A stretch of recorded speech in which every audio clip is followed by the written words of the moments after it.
Alors regardons maintenant ce que j'ai appelé DEM2, démonstration 2. Ça ne va pas vraiment être des démonstrations, mais je vais vous expliquer un petit peu comment on manipule ce cercle trigonométrique. Pour le coup, je vous réexpliquerai aussi en TD, mais si vous avez déjà vu avant de venir en TD, ce sera beaucoup mieux.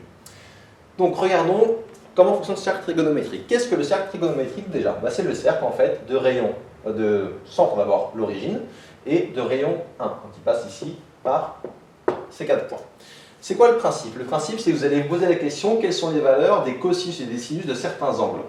Comment vous faites ça? On va prendre ici un point au hasard, et je vais considérer ici un angle que je vais appeler θ. Donc θ, c'est l'angle que j'ai ici, exprimé en radians. Alors, il faut oublier les degrés, on ne va jamais travailler en degrés, nous on travaillera tout le temps en radians en maths. C'est beaucoup plus pratique quand on fait des maths. Du coup, ici, vous avez un angle de θ, et la question, c'est comment trouver, quel est le lien entre le cercle, cet angle, et le cosinus et le sinus de cet angle.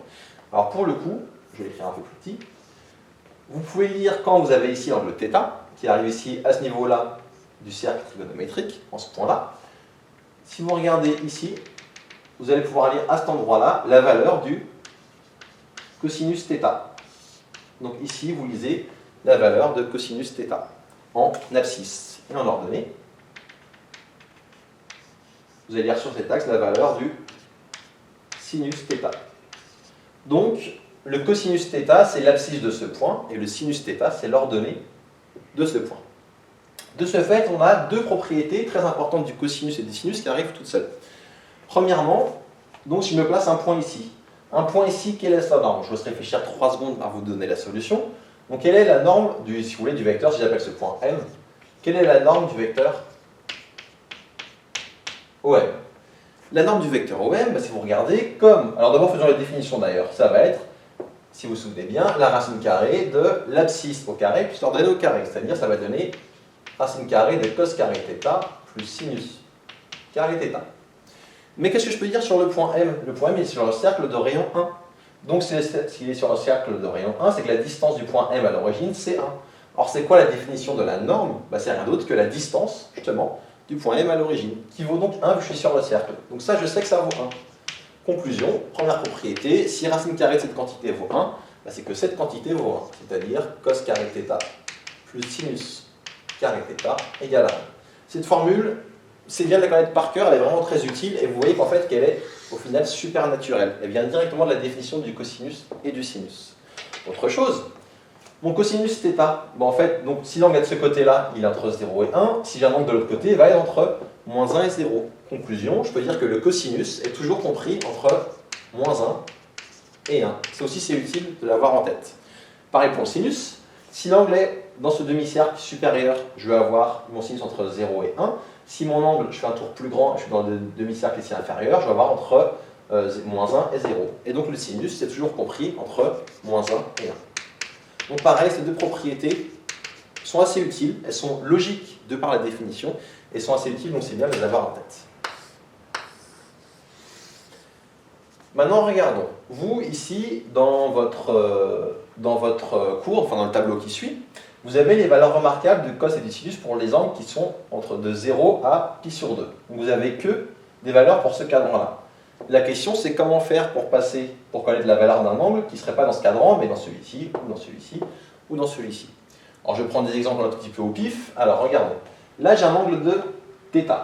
Si moi, je ne veux pas θ, je veux ici. Je veux la même chose, mais de ce côté-là. C'est-à-dire, je me place, en gros, je vais poursuivre ce trait à cet endroit-là. Si je me place à cet endroit-là, là, comme j'ai un angle de θ, entre cet axe et ici, j'ai également un angle de θ. Et qu'est-ce que j'observe? Alors je vais mettre en rouge pour mettre une formule. J'observe que du coup, ici, si je veux calculer la valeur du cosinus et du sinus de cet angle, où je vais lire le cosinus, je vais l'obtenir, regardons, pour lire le cosinus, il faut l'axe des abscisses, je vais remonter là, je vais remonter ici. Donc qu'est-ce que j'obtiens? J'obtiens que cosinus de cet angle, et quel est cet angle d'ailleurs? Là j'ai θ, si je fais juste ici, si je prends tout ça, j'ai quoi? En fait, j'ai fait un demi-tour. Je voulais préciser une chose, j'espère que vous le savez. Quand je fais un tour complet, c'est un angle de, je vous laisse le temps, c'est un angle de 2π, un tour complet. Donc quand je fais un demi-tour, j'ai un angle de π. Donc là j'ai fait π plus le même angle que là, donc π plus θ. Donc qu'est-ce que je trouve? Je trouve que cosinus de π plus θ, ça vaut Donc cosinus de pi plus θ, la valeur que j'ai ici, alors bon, c'est là que je vois mon cercle n'est pas très bien fait, il est même très mal fait pour être honnête là mon cercle. La valeur que j'ai ici de... pardon, c'est moi qui ne me suis pas au milieu de passer au bon endroit, je me disais bien. Hop, là j'ai mis ça, et c'est là qu'il faut que je vienne. La valeur qui est ici, à cet endroit-là, c'est grosso modo la même que celle-ci, mais en négatif. Donc je peux voir que cosinus de pi plus θ, quand je fais tout cet angle-là, je le lis là, et j'obtiens moins cosinus θ. D'accord? Parce que j'ai la même valeur là et là, sauf que là, comme je suis de ce côté-là du 0, je suis en négatif. Regardons ce qui se passe pour le sinus. Pour le sinus, bah, hop, je lis ici sur l'axe des ordonnées, et j'obtiens que sinus de pi plus θ égale, donc sinus de pi plus θ, bah pareil, je suis ici, à cet endroit-là, mais en gros, cet endroit-là, c'est la même chose que là, si mon cercle est bien fait. Là, j'étais positif, là, je suis donc négatif, ça fait donc moins sinus θ. Et ça, c'est une des formules qui sont dans un des tableaux dans votre poly. Donc vous voyez comment on les retrouve. Il y en a d'autres, je ne vais pas tout vous les faire, je vous expliquerai d'autres formules en TD. Mais l'idée, c'est d'avoir en tête que quand je sais manipuler ce cercle trigonométrique, en connaissant juste les valeurs des angles remarquables, je peux retrouver tous les autres angles remarquables sur les autres cadrans. Si vous me demandez par cœur cosinus de pi sur 15, je ne le connais pas non plus.